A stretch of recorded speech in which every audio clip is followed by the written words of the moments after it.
नमस्कार। दृष्टि teaching exams के यूट्यूब चैनल पे आपका फिर से स्वागत है। मेरा नाम है संजूर और सबसे पहले बताएं कि आप लोग कैसे हैं।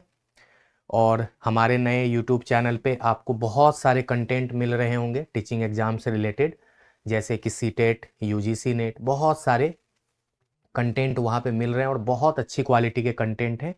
तो आप लोग ज़्यादा से ज़्यादा देखिए, है ना, और उस पर लाइक भी करें, चैनल को सब्सक्राइब भी करें और उन लोगों तक भी चैनल का लिंक शेयर करें जिसे नीड है, या कह सकते हैं कि जो सीटेट या यूजीसी नेट जैसे एग्ज़ाम की तैयारी कर रहे हैं, तो उन्हें भी फ़ायदा होगा, आपको भी फ़ायदा होगा। तो हमारे चैनल पे ज़्यादा से ज़्यादा वीडियो को देखें, है ना, चैनल को सब्सक्राइब भी करें और उस पर लाइक करना और कमेंट करना तो बिल्कुल भी ना भूलें। कमेंट करके ज़रूर बताएं कि आपको वीडियो कैसा लग रहा है और उसमें अगर कुछ इम्प्रूवमेंट चाहिए, कुछ फीडबैक चाहिए तो आप हमें ज़रूर शेयर कर सकते हैं। तो जैसा कि आपको पता है कि हम यहाँ पे सीटेट के कुछ वीडियो को लेकर आते हैं मैथ्स एंड पेडागोजी वाले सेक्शन पे।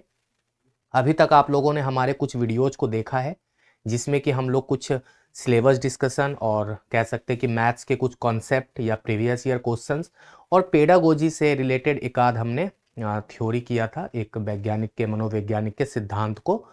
तो वो आप लोगों ने बहुत पसंद किया है और मुझे विश्वास है कि आप लोगों को उससे फ़ायदा मिलेगा। उससे एक क्वेश्चन से डायरेक्ट पूछ लिए जाते हैं, जो मैंने एक सिद्धांत आपको बताया था। आज भी हम लोग कोशिश करेंगे कि एक सिद्धांत को ही करें, बहुत जल्दी में 10-15 मिनट में आपको वो मैं बता दूं और कहीं ना कहीं उससे डायरेक्ट क्वेश्चंस एग्जाम में बन जाते हैं। बहुत आसान सा क्वेश्चंस बनता है, बट उसको आपको स्टेप बाय स्टेप जानना है। बस हर स्टेप का या हर लेवल का क्या मतलब होता है, बस वो जानना है। और कौन से लेवल किस एग्जाम के लिए महत्वपूर्ण है वो भी जानना है। और हम जो यहाँ बातचीत करेंगे ये कॉमन है, 1 to 5 और 6 to 8 दोनों के लिए हम लोग चर्चाएं करेंगे। तो दोनों क्लास के बच्चे या जो जो दोनों पेपर दे रहे हैं वो उनके लिए भी फायदा है, जो 1 to 5 दे रहे हैं उनके लिए भी फायदा है और जो 6 to 8 दे रहे हैं उनके लिए भी फायदा है। तो यहाँ पे कोई स्पेशल नहीं है, यहाँ पे हम कह सकते हैं कि दोनों पेपर वालों के लिए ये महत्वपूर्ण रहेगा। तो सबसे पहले आप ये समझिए कि जो पेडागोजी वाला सेक्शन है ये कह सकते हैं कि थोड़ा सा लेंदी हो जाता है। कह सकते हैं उसके साथ, कंटेंट के साथ, अगर कंटेंट के साथ आप कंपेयर करें तो लेंदी हो जाता है। क्यों? क्योंकि कंटेंट जो है हम लोग पढ़ते आते हैं ना, 1 2 3 5 6 7, और जब आप 10th 12th कर रहे होते हैं तो आपका कंटेंट पे पकड़ मजबूत होता जाता है, आपके कॉन्सेप्ट क्लियर रहते हैं। लेकिन पेडागोजी हम लोग पढ़ते नहीं है, पेडागोजी हम लोग अभी से स्टार्ट कर रहे होते हैं। क्यों? क्योंकि हमें कभी पढ़ने का मौका नहीं मिला, क्योंकि वो हमारे क्लास में ज़रूरत नहीं थी। लेकिन जब आप टीचर बनोगे तो आपको टीचर बनने के क्या क्या गुण होना चाहिए, टीचर में क्या क्या क्वालिटी होना चाहिए, टीचर का क्या कॉन्सेप्ट होना चाहिए, ये सब तो पता होना चाहिए ना। तभी आप टीचर एक अच्छे शिक्षक बन पाओगे, क्योंकि आपको पढ़ाना है। देखो, पढ़ना और पढ़ाना दोनों अलग चीज़ है। अगर आपको केवल पढ़ना आ रहा हो और पढ़ाना नहीं आ रहा है, इसका मतलब आप अच्छे अच्छे शिक्षक नहीं हो। लेकिन आपको पढ़ने के साथ साथ पढ़ाना भी आ रहा है, डिलीवरी आ रहा है, आपको बताना आ रहा है, सामने वाले आपकी बात को समझ सके, वो एक अच्छे टीचर होते हैं। तो इसीलिए आपको यहाँ पे पेडागोजी पढ़ाया जाता है कि आप एक अच्छे शिक्षक बनो। जब भी आप किसी स्कूल में पढ़ाओ, किसी बच्चे को पढ़ाओ, तो उसकी ये शिकायत ना हो कि मुझे समझ नहीं आ रहा है ना। तो समझा पाना ही अच्छे शिक्षक की पहचान है। तो हम लोग केंद्रीय शिक्षक पात्रता परीक्षा, मतलब central teacher eligibility test, short में हम इसको सीटेट कहते हैं, सीटेट के ही कुछ कुछ हम लोग कह सकते हैं महत्वपूर्ण टॉपिक को डिस्कशन किया करेंगे यूट्यूब पे, और आपको इससे डायरेक्ट क्वेश्चन एग्जाम में मिलेगा। आज जो हम बात करेंगे वो है गणित एवं शिक्षा शास्त्र। हालांकि यहाँ पे आपको लिखा हुआ मिलेगा कक्षा 1 से 5।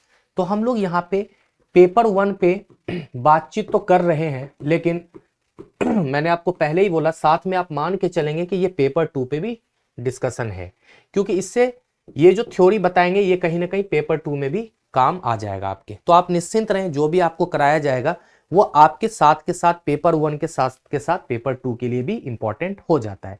तो आप बहुत ही अच्छे तरीके से पढ़िएगा। हम लोग आज पेडागोजी पे चर्चा करेंगे, मतलब शिक्षा शास्त्र, जो कि कह सकते हैं कि सीटेट के लिए सरदर्द माना जाता है। लोग इसको बहुत कह सकते हैं कि दूसरे तरीके से सोचते हैं और देखते हैं कि भाई ये ना होता तो बहुत अच्छा होता। लेकिन मेरा मानना है कि इसमें डायरेक्ट क्वेश्चन पूछ लिए जाते हैं, इसमें ज़्यादा मेहनत करने की ज़रूरत नहीं है। कुछ चीज़ों को बस याद रखना है और समझना है। आज जो हम पढ़ेंगे वो है वैन हिल का सिद्धांत। वैन हिल एक हमारे कह सकते हैं मैथमेटिशियन कह सकते हैं या वैज्ञानिक कह सकते हैं या मनोवैज्ञानिक जो भी रहे होंगे, उन्होंने एक सिद्धांत दिया था। उस सिद्धांत को बस हमें समझना है। ठीक है, आप उस सिद्धांत को समझिए। इससे क्या क्या क्वेश्चन पूछा जा सकता है हम आपको पहले वो भी बताएंगे।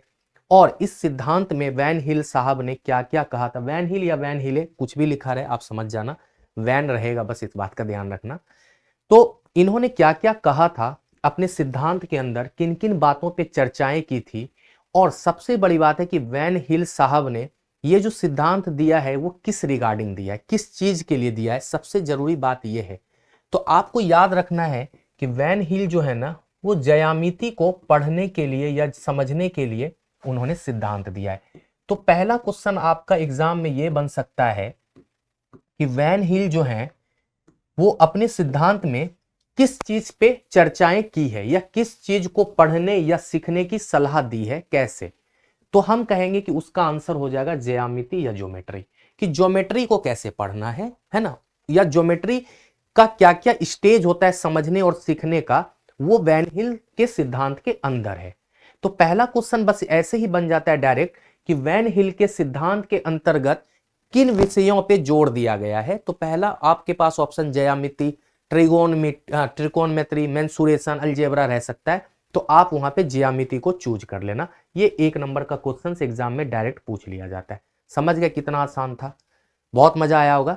तो विश्वास रखें, मैं जो आपको बताऊंगा ना वो आपको 1 नंबर कहीं ना कहीं एग्जाम में दिलवा देगा। तो बताइए कितना वक्त लगेगा अगर आपको मेरी इन बातों का याद मतलब ध्यान रहेगा कि सर ने बताया था कि वैन हिल जो है ना वो ज्यामिति से रिलेटेड बातचीत किए थे अपने सिद्धांत के अंदर। दूसरा क्वेश्चन बनता है कि वैन हिल जो है ना वो कितने स्टेज में अपने सिद्धांत को बताया है। दूसरा क्वेश्चन कि वैन हिल अपने सिद्धांत को कितने स्टेज में बताया है, तो उसका आंसर हो जाता है 5 स्टेज में। ठीक है ना, 5 स्टेजेज। ठीक है, ध्यान रखिएगा, मैं 2 बात बताऊंगा, एक स्टेज और एक लेवल। तो स्टेज होता है 5 और लेवल जो होता है ना वो होता है 4। लेवल जो होता है वो होता है 0 to 4, यही है 5। एक्चुअल में लेवल 4 पे ही खत्म हो जाता है, क्योंकि वैन हिल जो है ना लेवल को 0 से स्टार्ट किए थे। 0, 1, 2, 3 और 4, तो लेवल 4 पे खत्म होता है, लेकिन रियल में देखा जाए तो 5 है, इसलिए स्टेज 5 और लेवल कहां खत्म होता है 4। आप समझिए, जैसे हम बात करें स्टेज 1 की, स्टेज 1 तो ये होता है लेवल 0। अगर हम बात करें स्टेज 2 की तो ये होता है लेवल 1। अगर हम बात करें स्टेज 3 की तो ये होता है लेवल 2। अगर हम बात करें स्टेज 4 की तो ये होगा लेवल 3। और अगर हम बात करें स्टेज 5 की तो ये हो जाएंगे लेवल 4। यहीं पे लेवल खत्म हो जाते हैं और स्टेज 5 हो जाते हैं। तो एग्जाम में ऐसे भी पूछ सकता है क्वेश्चंस को घुमा के कि वैन हिल साहब के सिद्धांत में कितने लेवल थे, तो 0 से 4 है ना, और कितने स्टेज हैं तो 5 है ना, कितने स्टेज हैं तो 1 से 5 और लेवल है 0 से 4, क्योंकि एक लेवल को उन्होंने 0 मान लिया था। बच्चे यही गलती कर जाते हैं, level 1, level 2, level 3, level 4, level 5। 5 तो होता ही नहीं लेवल, और 0 से स्टार्ट होता है। तो ये वाला सही है ना कि ये सही है। बताइए यहां तक किसी को डाउट होगा। अब समझ गए कि 2 क्वेश्चंस कैसे बन सकता है। पहला कि वैन हिल ने अपने सिद्धांत के अंतर्गत किस विषयों पे चर्चा की है, ज्यामिति। वैन हिल साहब के सिद्धांत में कितने लेवल या कितने स्टेज होते हैं ये आप बता पाओगे। लेकिन अब तीसरा क्वेश्चन ये बन सकता है कि वैन हिल साहब के सिद्धांत में जो लेवल का नाम क्या क्या है। तो आपको हर लेवल के साथ उसका नाम याद रखना है, क्योंकि कई बार क्या होता है ना कि लेवल का नाम, जो लेवल 0 है हम उसको लेवल 1 में गलत पढ़ देते हैं, तो वो कंफ्यूज नहीं करना। हम सबसे पहले आपको यहां पे सारे लेवल का नाम क्या होता है वो दिखाते हैं। लेवल 0 है ना, स्तर 0 का मतलब ये जो लेवल 0 है ना इसको कहते हैं चाक्षुषीकरण या दृश्यकरण, और इंग्लिश में कहते हैं विजुअलाइजेशन। आप इस बात को याद रखिएगा। पहले हम बस आपको एक बार दिखाएंगे, फिर इस पे चर्चा करेंगे थोड़ा डिटेल में।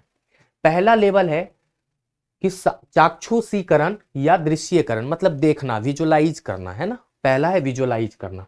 अगर दूसरे लेवल की बात करें जिसको कहते हैं लेवल 1, ठीक है ना, लेवल 1 है, इसको कहते हैं विश्लेषण, मतलब एनालिसिस, आप एनालिसिस कर रहे हैं। तीसरा जो लेवल है जिसको लेवल 2 के नाम से जानते हैं और स्टेज 3 के नाम से जानते हैं, ये है अनौपचारिक निगमन, जिसको कहते हैं इनफॉर्मल डिडक्शन या रिलेशनशिप।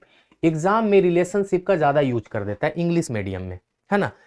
आपको इनफॉर्मल डिडक्शन की जगह वहां पे रिलेशनशिप ज्यादा यूज करेगा, तो ध्यान रखना एक ही बात है।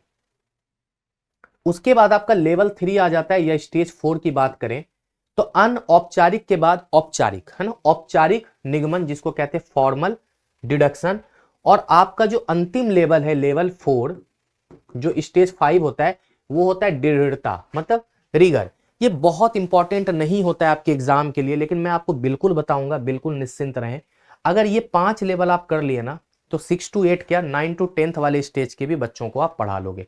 मतलब अगर हम इसको थोड़ा सा, और आपको एक चीज बता दूं इसमें जो बहुत इंपॉर्टेंट है, कि अगर आप पेपर 1 दे रहे हो तो आपके लिए लेवल 2 तक बहुत जरूरी है जानना, उससे ज्यादा नहीं।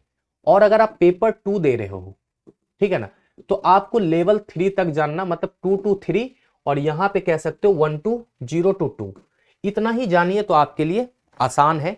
लेवल जो लेवल 4 है ना, वो किसी भी पेपर में इंपॉर्टेंट नहीं माना जाता है, कई बार इससे क्वेश्चंस नहीं पूछे जाते रीगर से। लेकिन चलिए आप सीख लीजिए, अगर एग्जामिनर का मूड हो गया तो वो आपसे पूछ लेगा।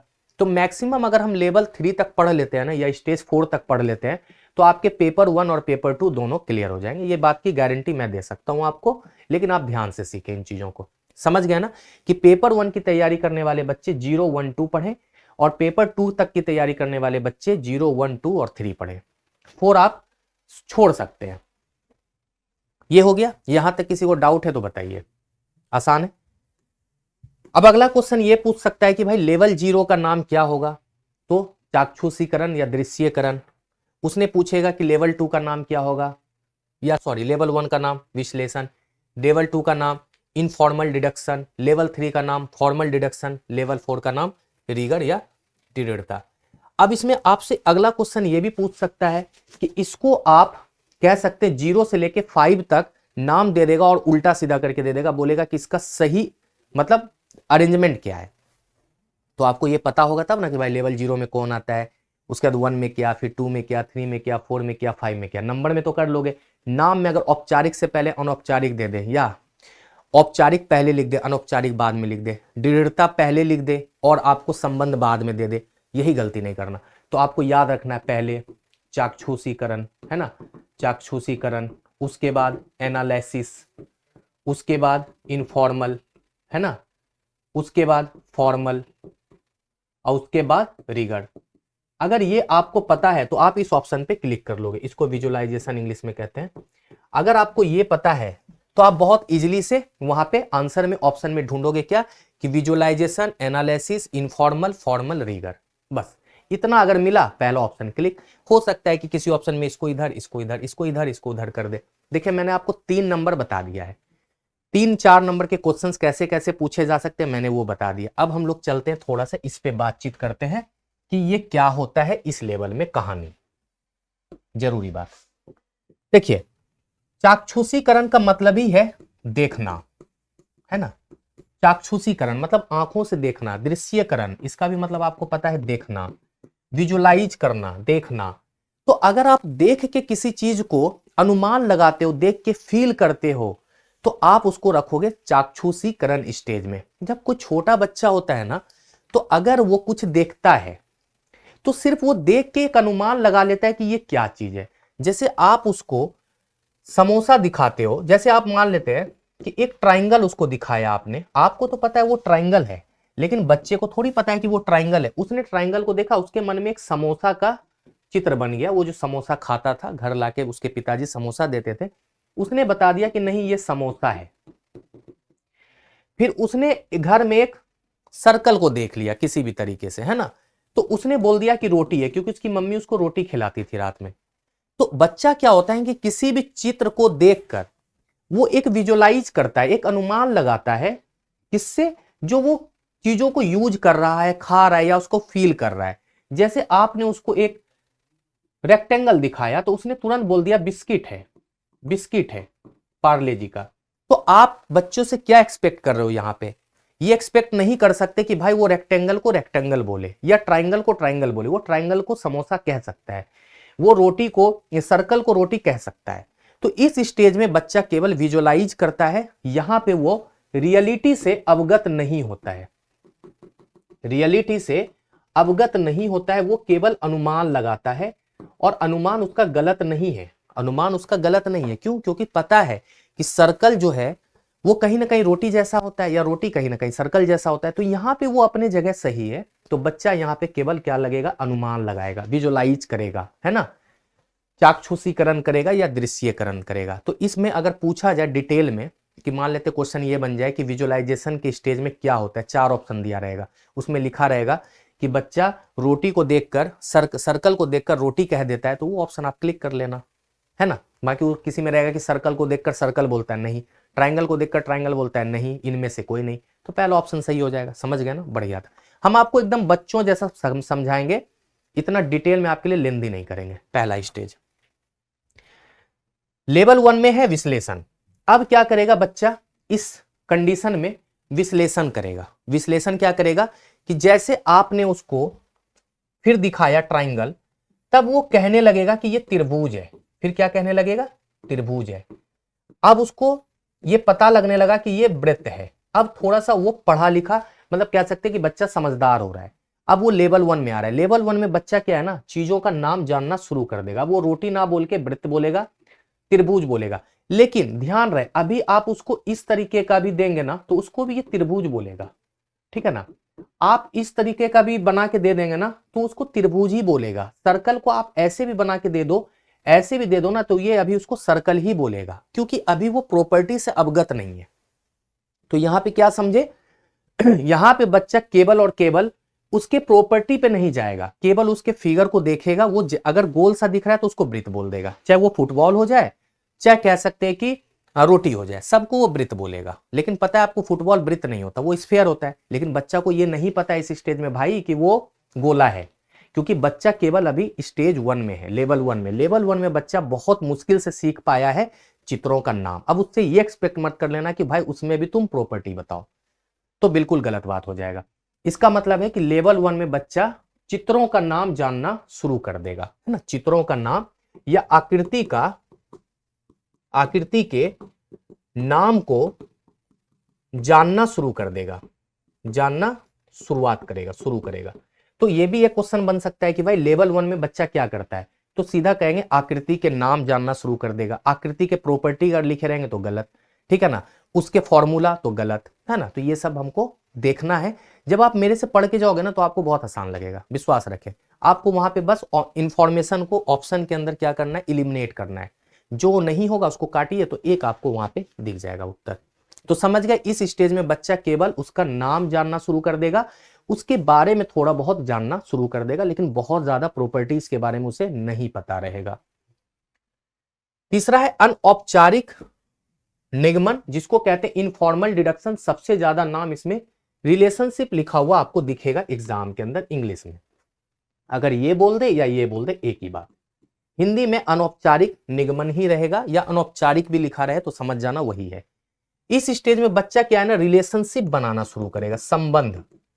संबंध का मतलब क्या होगा कि जैसे उसको आप एक वर्ग बना के दोगे और एक आयत बना के दोगे ना, तो अब बच्चा क्या करेगा ना, बैठ के सोचेगा, दिमाग लगाएगा, क्या कि अरे यार ये भी 4 साइड से घिरा हुआ है, ये भी 4 साइड से घिरा हुआ है, लेकिन ये जो है ना कहीं सब एक लेंथ का है, कहीं ना कहीं सबकी लंबाई यहाँ पे बराबर है, कहीं ना कहीं सबकी लंबाई बराबर है। लेकिन इसको देखा तो बोला ये सामने सामने वाला बराबर दिख रहा है, लेकिन ये बराबर नहीं दिख रहा, ये अलग है।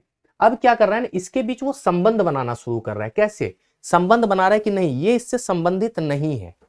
संबंध बनाना का मतलब कि उसके बीच क्या करे, डिडक्शन शुरू करे, इनफॉर्मल डिडक्शन। इनफॉर्मल डिडक्शन कर रहा है कि ये इसके साथ क्यों संबंधित नहीं है, डिडक्ट कर रहा है, इसको इसके साथ कैसे डिडक्ट किया, कैसे अलग किया। इनफॉर्मल है मतलब इनफॉर्मल का मतलब बस देखकर, इनफॉर्मल का मतलब केवल देखकर। इसमें बहुत ज्यादा फिर आपको मतलब फॉर्मूला कह सकते, कॉन्सेप्ट, ट्रिक, ये सब नहीं लगाना, केवल इनफॉर्मल। इनफॉर्मल का मतलब आंखों से देखकर कोई भी बता देगा ना। बच्चा अगर लेवल 2 में है तो वो बच्चा इतना होशियार हो चुका है कि वो देख के बता सकता है कि इसकी भुजा इसकी भुजा इसकी भुजा इसकी भुजा बराबर दिख रही है, लेकिन यहाँ नहीं दिख रही। इसका मतलब है कि बच्चा लेवल 2 में इनफॉर्मल डिडक्शन कर लेगा। थोड़ा बहुत आप उसको बताओगे तो बता देगा। जैसे मान लेते हैं हम एक सर्कल ऐसा बना दे और एक सर्कल इतना बड़ा बना दे, तो बच्चा डिडक्ट कर लेगा कि नहीं ये बड़ा है ये छोटा है। फिर वो ऐसे नहीं बोलेगा वृत्त वृत्त नहीं बोलेगा, फिर बोलेगा छोटी वृत्त बड़ी वृत्त, छोटी वृत्त बड़ी वृत्त। यही होता है इनफॉर्मल डिडक्शन, जहां पे बच्चा थोड़ा बहुत डिडक्शन करना सीख जाए, लेकिन इनफॉर्मल तरीके से। इनफॉर्मल तरीके से ध्यान रखिएगा, मतलब रिलेशनशिप निकाले लेकिन इनफॉर्मल तरीके से। क्लियर है? बहुत मजा आ रहा होगा। बहुत अच्छे तरीके से समझाएंगे, ध्यान रखिएगा। आपको इतने अच्छे तरीके से कहीं नहीं मिलेगा। ये हो गया आपका अनौपचारिक निगमन। अब आ जाएगा फॉर्मल डिडक्शन, है ना। फॉर्मल डिडक्शन मतलब जस्ट उसका विपरीत। अब यहां पे बच्चा क्या है ना, प्रॉपर्टीज जानना शुरू करेगा। अब उसको लगेगा कि नहीं, क्यों अलग हुआ था भाई, क्यों ये और ये अलग था, क्यों ये और ये अलग हुआ। अब बच्चा इसमें दिमाग लगाएगा। क्या दिमाग लगाया? बोला अच्छा, जिसकी चारों भुजा आपस में बराबर होती है ना उसको वर्ग कहते हैं, जिसकी आमने सामने की भुजा बराबर होती है उसको आयत कहते हैं। अब बच्चा ना इसका नाम जानना शुरू कर दिया। यहां पे बच्चा सबको एक ही नाम दे रहा था, चतुर्भुज। सबको क्या कह रहा था? एक ही नाम दे रहा था, चतुर्भुज। यहां पे सबको एक ही नाम दे रहा था, वृत्त। अब यहाँ पे क्या है, अगर ऐसा भी बना रहे थे ना तो बच्चा वृत्त बोल रहा था, लेकिन अब अगले स्टेज में बच्चा इसको ओवल भी कहेगा, है ना। जैसे कहते हैं ना कि थोड़ा सा टेढ़ा था वृत्त जैसे कह देते हैं, या फिर अगले स्टेज में अगर हम इस तरह का वृत्त बना के दे दे, अर्धवृत्त, तो बच्चा बोलेगा कि आधा वृत्त है। यहाँ पे उसको वृत्ति दिखेगा, लगेगा अरे यार गोल सा है ना, कटा हुआ है लेकिन वृत्ति है, क्योंकि बहुत ज्यादा उसको नॉलेज नहीं है प्रॉपर्टी का। लेकिन जैसे बच्चा इस स्टेज में आया ना, इसने देखा कि अरे यार सामने सामने की भुजा बराबर है तो आयत है, और चारों भुजा आपस में बराबर है तो वर्ग है। फिर बच्चा को हमने बोला कि भाई ये क्या है, तो बच्चा देखा कि अच्छा ये तो थोड़ा और अलग टाइप का कुछ हो गया। तो मैंने बोला कि बताओ इसके बारे में। तो बच्चा बोला अच्छा, इसकी सामने सामने की भुजा बराबर है, नहीं सारी भुजा आपस में बराबर है, लेकिन ये पैरेलल भी है, ये पैरेलल है आपस में, अपोजिट साइड्स पैरेलल है और ऑल साइड्स इक्वल है, तो उसको बच्चा बोल देगा समचतुर्भुज, समचतुर्भुज। ठीक है ना। फिर ये देखेगा कि बच्चा अरे यार इसमें सारा एंगल 90 डिग्री का था, लेकिन यहाँ पे ये भी सारा 90 डिग्री का था, लेकिन यहाँ पे 90 नहीं होता है, यहाँ पे 90 नहीं होता, इसके विकर्ण 90 पे एक दूसरे के साथ कट होते हैं। बच्चा बहुत ज्यादा इंटेलिजेंट हो चुका है। अब क्या है, वो सारा मतलब यहाँ पे उसके बारे में, प्रॉपर्टी के बारे में पता है। किसके बारे में पता है? प्रॉपर्टीज। अब वो प्रॉपर्टीज पे काम कर रहा है। ठीक है।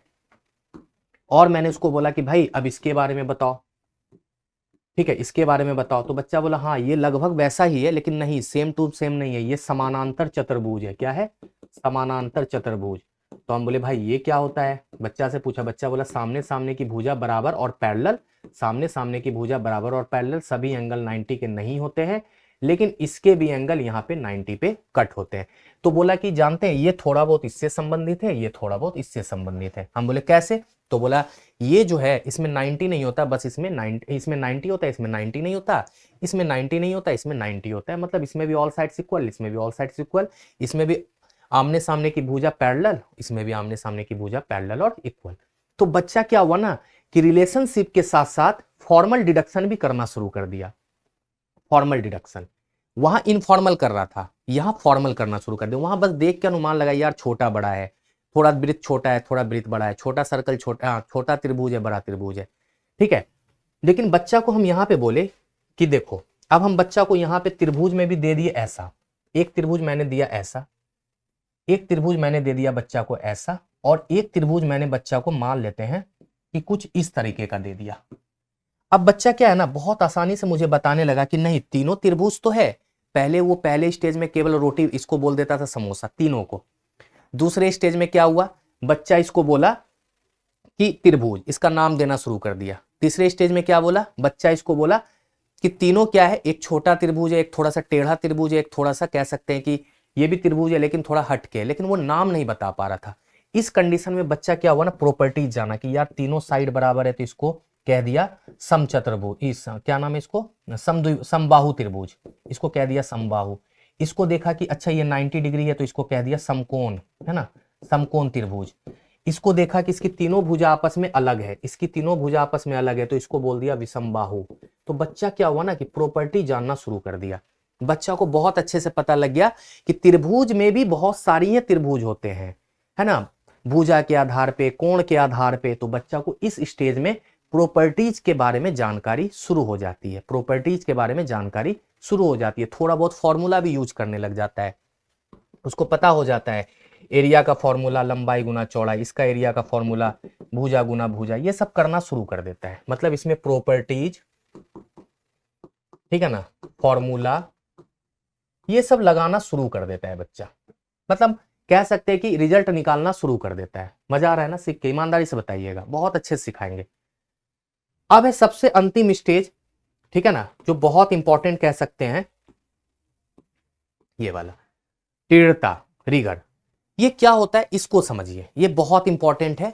इसलिए इंपॉर्टेंट हो जाता है क्योंकि इसको बच्चे पढ़ते नहीं है और कई बार इससे क्वेश्चंस पूछ लिया जाता है, क्योंकि क्लास में बता दिया जाता है। बहुत सारे लोग बोलते हैं कि इसको मत पढ़ो, इससे नहीं आएगा क्वेश्चन, लेकिन कहते हैं आप गारंटी क्यों दे रहे हो, आप एक बार पढ़ के तो देखो। तो ये क्या है रीगर? रीगर में कहते हैं स्तर 4 है ये, इसमें आपको बच्चा बहुत एडवांस हो जाता है। एडवांस का मतलब वो क्या है ना, कुछ कह सकते हैं कि कॉन्क्रीट चीज भी, मतलब जिसके बारे में उसको जानकारी नहीं होती है ना, वो खुद से उसको निकाल देता है, खुद से निकालता है। मतलब वो ऐसे भी चीज को निकाल देता है जो क्वेश्चंस के अंदर नहीं दिया गया है। जैसे एक छोटा सा एग्जांपल दें हम, कि राइट एंगल ट्राइंगल मैंने बता दिया और बच्चे को बोल दिया कि बच्चे ये है बेस, ये है क्या नाम है आपका परपेंडिकुलर, ठीक है। तो बच्चा यहां पे तुरंत हाइपोटेनियस निकाल लेता है फॉर्मूला का यूज करके कि H बराबर L square plus P square plus B square. मतलब बच्चा ऐसे भी चीज को निकालता है जो कि नहीं दिया गया होता है, ठीक है ना। तो बच्चा क्या होता है यहाँ पे इंटेलिजेंट हो जाता है, बहुत ज्यादा एडवांस हो जाता है और ऐसे चीजों को भी पता कर लेता है जो क्वेश्चंस के अंदर नहीं दिया गया, जो साधारण तरीके से नहीं दिखता है। हम केवल यहाँ 3-4 बोले ना, तो बच्चा तुरंत इसको 5 कह देता है उस फॉर्मूला को यूज करके। मतलब इस स्टेज में बच्चा इन ऐसे भी चीजों का ज्ञान हो जाता है जो क्वेश्चंस के अंदर या जो आपको नहीं बताया जाता है क्वेश्चंस के अंदर, बच्चा उसको भी निकाल लेता है। तो यहाँ पे बच्चे की कैलकुलेशन पावर बहुत तेज हो जाती है, क्योंकि बच्चा जो है ना 8 क्लास से ऊपर हो जाता है ना। 9th-10th का बच्चा इस स्टेज का होता है, इसलिए इससे क्वेश्चंस कई बार नहीं पूछे जाते। तो आप इस बात को समझ जाइए कि आपके लिए ज्यादा से ज्यादा 4 जो 3 लेवल महत्वपूर्ण है, इसको भी आप इंपॉर्टेंट की कैटेगरी में रख सकते हो, बट आप थोड़ी देर के लिए इसको छोड़ सकते हो, क्योंकि इन केस अगर आपको नहीं पता हो तो आप तनाव मत लीजिए, क्योंकि आपसे क्वेश्चंस मैक्सिमम 4 स्टेज तक पूछे जाएंगे और लेवल 3 तक। अब आप बताइए कि आपको मजा आया या नहीं आया, कितने अच्छे तरीके से मैंने आपको सिखा दिया है, और मुझे पूरा यकीन है कि अब आपको किसी भी तरीके की वैन हिल के सिद्धांत में दिक्कतें नहीं आएगी, चाहे वो पेपर 1 के स्टूडेंट हो या पेपर 2 के स्टूडेंट हो। तो जल्दी से मेरे चैनल को सब्सक्राइब कीजिए, दृष्टि टीचिंग एग्जाम्स के चैनल को सब्सक्राइब कीजिए, वीडियो पे लाइक करें, वीडियो पे कमेंट भी करें, और हमें जरूर बताएं कि आपको वीडियो कैसा लगा। अगर आपको और भी कुछ सजेशन देना है तो आप हमें वीडियो में बता सकते हैं कि कोई सिद्धांत अगर आपको जानना है तो आप बताइए, हम जरूर आपके लिए वीडियो लेकर आएंगे। लेकिन आपका काम रहेगा कि जल्दी से चैनल को सब्सक्राइब कीजिए और चैनल को उन लोगों तक भी पहुंचाइए जो हमारे चैनल को अभी तक सब्सक्राइब नहीं किए हैं और ना ही वीडियो देख रहे हैं और ना ही वीडियो पे लाइक कर रहे हैं। तो उन्हें भी कहिए और आप भी खुद भी करिए। तो चलिए, इसी तरह हम मिलते रहेंगे आपसे एक अच्छे वीडियो के साथ और आपको महत्वपूर्ण जानकारी देते रहेंगे। तो आज के लिए शुक्रिया, बाय बाय।